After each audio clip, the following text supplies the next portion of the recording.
Hi hello నమస్తే welcome back to iDream media. ఈ మధ్యకాలంలో ముఖ్యంగా ఈ సోషల్ మీడియా వచ్చాక మొబైల్ ఫోన్స్ బాగా పెరిగాక వాటి యూసేజ్ పెరిగాక ఈ రిలేషన్షిప్లో ఒక కొత్త రకమైన భూతం వచ్చిందనమాట. ఈ అంటే కొన్ని అసభ్యకరమైన వీడియోలు తీయడం, ఫోటోలు తీయడం, అవి క్యాష్ చేసుకోవడం కోసం అని చెప్పేసి దాన్ని పలానా సోషల్ మీడియా పెడతానని బెదిరించడం. సో వీటన్నింటికి ఎలాంటి శిక్షలు ఉంటాయి, వీటిపై ఎలాంటి అవగాహన జనాలకు వెళ్ళాలి అనే విషయంపై మనతో మాట్లాడడానికి ఉన్నారు హైకోర్టు అడ్వకేట్ అయిన నాగేశ్వరరావు పూజారి గారు. సార్తో మాట్లాడదాం. నమస్కారం సార్. జనరల్గా రిలేషన్షిప్స్ అనేవి ఒకప్పుడు చూసుకున్నట్లయితే ఇది ఒక బలం, ఒక భరోసా. బట్ అదే రిలేషన్షిప్లో ఇప్పుడు ఏంటంటే పెళ్ళి ఇవి కాకుండా లివ్ ఇన్లో అయి ఉండొచ్చు, లవర్స్ అయి ఉండొచ్చు, ఫ్రెండ్స్ కూడా అయి ఉండొచ్చు. ఎలా అయిపోయినాయి అంటే అవి డబ్బులు చేసుకోవడానికి స్కాములుగా మారిపోతున్నాయి, బెదిరింపులుగా మారిపోతున్నాయి. చాలా క్లోజ్గా ఉండే ఒక రిలేషన్షిప్ అది ఎనీథింగ్ అనుకుంటే వాళ్ళ మధ్య ఉన్న ఒక ప్రైవేట్ ఇన్ఫర్మేషన్, ఇద్దరు videos or photos or chat, ఇవన్నిటి కూడా సోషల్ మీడియాలో పెట్టడం, అలా పెడతానని బెదిరించడం, దాంతో వాళ్ళు లొంగ తీసుకోవడం అయి ఉండొచ్చు, లేదంటే డబ్బులు అయి ఉండొచ్చు, ఇలా మార్చుకోవడం. ఇది రిలేషన్షిప్లోనే జరుగుతుంది ఇవన్నీ. ఇందులో మోసపోయే పర్సన్ ఎవరైతే ఉన్నారో ఒకటి వాళ్ళు భయపడి కేసులు పెట్టడం, ఇంకోటి చేయలేకపోతున్నారు. అలాంటి వాళ్ళకి ఏం చెప్పాలి, ఇలా బెదిరించే వాళ్ళకి ఏం చెప్పాలంటారు మీరు? ఇప్పుడు రిలేషన్షిప్స్ అనేటివి కానీ any type of relationship between men and women, అంటే ఒక ఆడ ఒక మగ మధ్యలో ఉన్న రిలేషన్షిప్స్ మనం రకరకాల పేర్లు పెడతాం. మనం రిలేషన్షిప్ అంటాము, లేకపోతే లవర్స్ అంటాము, లేకపోతే లివ్ ఇన్ అంటాము, భార్యాభర్తలు కావచ్చు. మారిన టెక్నాలజీకి అనుగుణంగా ఏంటంటే వాళ్ళు ఆనందంగా ఉన్నప్పుడు గడిపే విషయాలని, మంచి ఫోటో కావచ్చు, లేకపోతే అశ్లీలమైన ఫోటోలు కావచ్చు, బేస్డ్ ఆన్ దేర్ వాళ్ళకున్న మూడుని బట్టి వాళ్ళు ఏం చేస్తున్నారంటే అవి క్యాప్చర్ చేసుకుంటున్నారు. ఓకే, ఆనందంగా ఉన్నప్పుడు వీళ్ళు క్యాప్చర్ చేసుకునే విషయాలు తర్వాత వీళ్ళ మధ్యలో ఎప్పుడైనా తేడా వచ్చినప్పుడు వాటిని ఆయుధాలుగా పెట్టి ఎదుటి వ్యక్తి మీద మీరు పగ తీర్చుకోవడానికి వాడుతున్నారు. ఓకే, ఆ ఈగో చల్లార్చడానికి కానీ లేకపోతే ఎదుటి వ్యక్తి మీద పగ తీర్చుకోవడానికి వాడుతున్నారు అవి. సో నేను చెప్పగలిగేది ఏంటంటే మనకు టెక్నాలజీ అనేది పెరిగిన తర్వాత సుఖంగా కావాల్సిన జీవితం మరింత కష్టాల్లోకి నెట్టబడుతున్నది, చాలా కష్టాల్లోకి నెట్టబడుతున్నది. సో మీరు జనరల్గా ఏంటంటే ఎప్పుడైతే మీరు రిలేషన్షిప్లో ఉన్నప్పుడు, క్లోజ్గా ఉన్నప్పుడు తీసుకున్న ఫోటోలు ఏవైతున్నాయో, ఫోటోలు కావచ్చు, వీడియోలు కావచ్చు, ఎనీ అదర్ ఇన్ఫర్మేషన్ కావచ్చు, ఎప్పుడైతే రిలేషన్షిప్ ఖరాబ్ అయినప్పుడు దాన్ని మీరు బయట పెట్టి, అంటే చాలామంది ఏంటంటే ఇన్స్టాగ్రామ్లో సోషల్ మీడియాలో పెడతామనో, ఫార్వర్డ్ చేస్తామనో, వీళ్ళకి ఫార్వర్డ్ చేస్తామనో, వాళ్ళకి ఫార్వర్డ్ చేస్తామనో, మనకు దగ్గరైన వ్యక్తులు వాళ్ళకి ఫార్వర్డ్ చేసి బెదిరించే అవకాశాలు లాంటివి ఎక్కువ ఉంటాయి. So when it comes to దీనికి వచ్చినప్పుడు ఏంటంటే ఇప్పుడున్న మనకు ఈ కొత్త చట్టాల ప్రకారం ఏంటంటే ఇట్లాంటి పనులు కనుక చేస్తే మీకు అప్ టు 7 years వరకు జైలు శిక్ష పడే అవకాశం ఉంటుంది. సరే వాళ్ళకి ఏం డ్యామేజ్ అయిద్దామో కానీ నువ్వైతే ఫస్ట్ 7 years. దీంట్లో ఇంకో కొత్త కోణం ఉంది దీంట్లో. అది ఓన్లీ అందరూ ఏమనుకుంటారంటే లేడీస్కే ఫోటోలు బయట పెడతారు, లేడీస్కి సంబంధించిన బయట పెడతారు కాబట్టి జెంట్స్ని జైలు వేస్తారు అనుకుంటారు. కానీ ఇప్పుడు లేడీస్ కూడా బయట పెడుతున్నారు, లేడీస్ కూడా ఫోటోలు అవన్నీ బయట పెట్టి ఇబ్బంది పెడుతున్నారు. కాబట్టి ఇట్లాంటి పనులు చేస్తే కనుక మీరు లీగల్ కాన్సిక్వెన్సెస్ డెఫినెట్లీ ఎదుర్కోవాల్సి వస్తుంది. ప్రివెన్షన్ ఏముంటుంది, ఇవన్నీ బయట పెట్టద్దు అంటే మీరు ఇమ్మీడియట్లీ పోలీస్ స్టేషన్లో కంప్లైంట్ ఇవ్వాలి. అది లేడీస్ కానీ జెంట్స్ కానీ.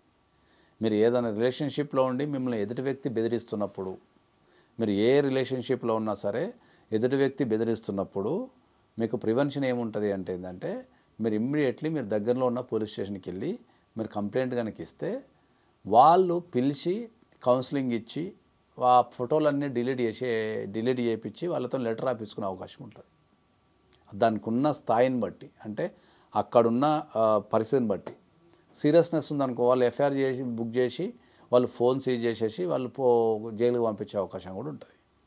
సో అక్కడున్న సీరియస్నెస్ బట్టి యూజువల్లీ అంటే మోసపోయే అమ్మాయిలు అయి ఉండొచ్చు, లేదంటే అబ్బాయిలు కూడా అయి ఉండొచ్చు. ఇప్పుడు అమ్మాయిలు మోసపోవడం కదా, అబ్బాయిలు కూడా మోసపోతున్నారు. ఈ ఫోటోల విషయంలో ఈ ఫోటోలు సోషల్ మీడియాలో పెడతారు అని ఒక కాన్సెప్ట్ మీద మీరు అన్నట్టు వాళ్ళు పోలీస్ స్టేషన్కి వెళ్ళి కంప్లైంట్ ఇచ్చేంత ధైర్యం చెయ్యరు. ఎందుకంటే సైకలాజికల్గా వాళ్ళు నన్ను నేనే బయట పెట్టుకున్నట్టు ఉంది అనే ఒక విషయంలో ఆగిపోతూ ఉన్నారు.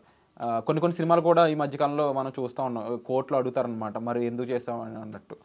అంటే వీళ్ళు ఎంతసేపు మమ్మల్ని కూడా తప్పుగా అనుకుంటారు అని ఒక భావన వల్ల పూర్తిగా నష్టపోవడంలోకి వెళ్తూ ఉన్నారనమాట. అలాంటి వాళ్ళకి మీరేం చెప్తారు? ఇప్పుడు మీకు ఒక సంఘటన జరిగిన తర్వాత, ఇట్లాంటి సంఘటన జరిగిన తర్వాత ఆపగలిగేది యంత్రాంగం మాత్రమే, ఐదర్ పోలీస్ ఆర్ అడ్వకేట్, అంతే. దాన్ని జరగకుండా డ్యామేజ్ కాకుండా కంట్రోల్ చేయగలిగే శక్తి పోలీస్కి ఐదర్ అడ్వకేట్కి మాత్రమే ఉంటుంది. సో మీరు ఏదో సంఘటన జరిగింది, దానివల్ల నాకు మొహమాటానికి పోయో నా ఇజ్జత్ పోద్దనో చెప్పుకుంటే ఏమైద్దనో అని చెప్పేసి మీరు ఇబ్బందిగా ఫీల్ అయ్యి మీ లైఫ్ని ఖరాబ్ చేసుకోవడం కంటే మీకు జరిగిన అన్యాయాన్ని మీరు కంపల్సరీ పోలీస్ స్టేషన్ కానీ అడ్వకేట్ దృష్టికి కానీ తీసుకెళ్తే మీకు ఏ రకమైన ఇబ్బంది రాకుండా కాపాడుకునే శక్తి వాళ్ళకు ఉంటుంది చట్టపరంగా. సో మనం ఏం చెప్తున్నామంటే ఏంటంటే ఇటువంటి సంఘటనలు కనుక మీకు మీ జీవితంలో జరిగి కనుక ఉంటే, ఇటువంటి సంఘటనలు కనుక మీ జీవితంలో జరిగి ఉంటే మీరు డెఫినెట్లీ ఒక మంచి అడ్వకేట్ని కానీ లేకపోతే nearest police station, you can go to the police station and you can give a complaint, they will solve it. అంతే తప్ప మీరు అనవసరంగా ఇటువంటి చర్యలు చేసి పోలీస్ స్టేషన్ల చుట్టూరు కోర్టుల చుట్టూరు తిరిగి జీవితాన్ని వేస్ట్ చేసుకోవద్దు, ఇద్దరు ఇబ్బంది పడద్దు. సో అటువంటి ఆలోచనలు కనుక ఉంటే మానుకోండి. ఎవరన్నా మిమ్మల్ని ఇబ్బంది పెడితే మీరు డెఫినెట్లీ పోలీస్ స్టేషన్లో కంప్లైంట్ ఇవ్వండి. ఒకవేళ పోలీస్ స్టేషన్కి వెళ్ళడానికి భయం అవుతుంది, కొద్దిగా నామోషి అవుతుంది అనుకున్నప్పుడు మీరు అడ్వకేట్ని సంప్రదించండి, వాళ్ళు సలహా ఇచ్చేస్తారు. Wonderful sir.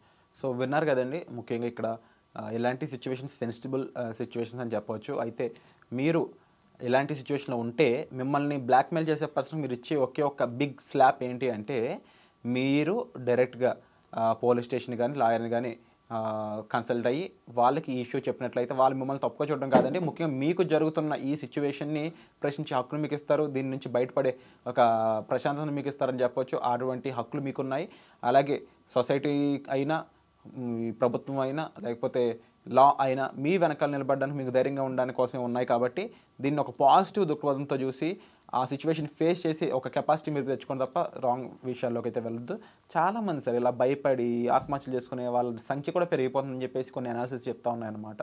వీళ్ళకి ఒక్క స్టేట్మెంట్ మీరు ఫైనల్గా ఇప్పుడు మీరు కౌన్సిలింగ్ ప్రొవైడ్ చేస్తూ ఉన్నారు, మిమ్మల్ని కన్సల్ట్ అయ్యి మిమ్మల్నితో మాట్లాడే చాయిస్ ఇస్తున్నారు. ఇలాంటి వాళ్ళు మీకు మీ అపాయింట్మెంట్కి రావాలనుకున్నట్లయితే ఎంత సీక్రెటివ్గా ఇది ఉంచుతారు, ఎంత జాగ్రత్తగా దీన్ని తీసుకెళ్తారు? ముందుకి జనరల్గా అడ్వకేసీ అంటేనే సీక్రసీ ఉంటుంది. అడ్వకేట్ ఎప్పుడు కూడా ఒక క్లయింట్కి సంబంధించిన ఇన్ఫర్మేషన్ని ఇతర వ్యక్తులతో కానీ ఇతర సంస్థలతో కానీ పంచుకోవడం అంటే ఏమి ఉండదు. కాబట్టి మీరు ఇటువంటి సమస్యలు ఎటువంటివైనా సరే మీ రిలేషన్షిప్ సంబంధించి కానీ భార్యాభర్తలకు సంబంధించి కానీ మీకు ఎటువంటి సమస్యలు మీ ఆపోజిట్ పార్ట్నర్తో కనుక ఎదురైతే మీరు డెఫినెట్లీ సంప్రదించండి. దానిపైన మీకు కౌన్సిలింగ్ ఇవ్వడం కానీ లేకపోతే మీ సమస్యకు సరైన సమాధానం చెప్పడం కానీ 100% జరుగుతుంది. Wonderful sir. అండ్ డెఫినెట్లీ మరొకసారి ఈ డిస్ప్లే అవుతున్న నెంబర్స్ కాల్ చేసి మీరు మీ ఇష్యూ ఏదైనా సరే మీరు పూజారి నాగేశ్వరరావు గారిని సంప్రదించవచ్చు by calling to these numbers. And మీరు ఈ ఎపిసోడ్పై అభిప్రాయం కామెంట్ సెక్షన్లో తప్పకుండా మెన్షన్ చేయండి. వచ్చే ఎపిసోడ్లో మరి కలుద్దాం. Thank you so much.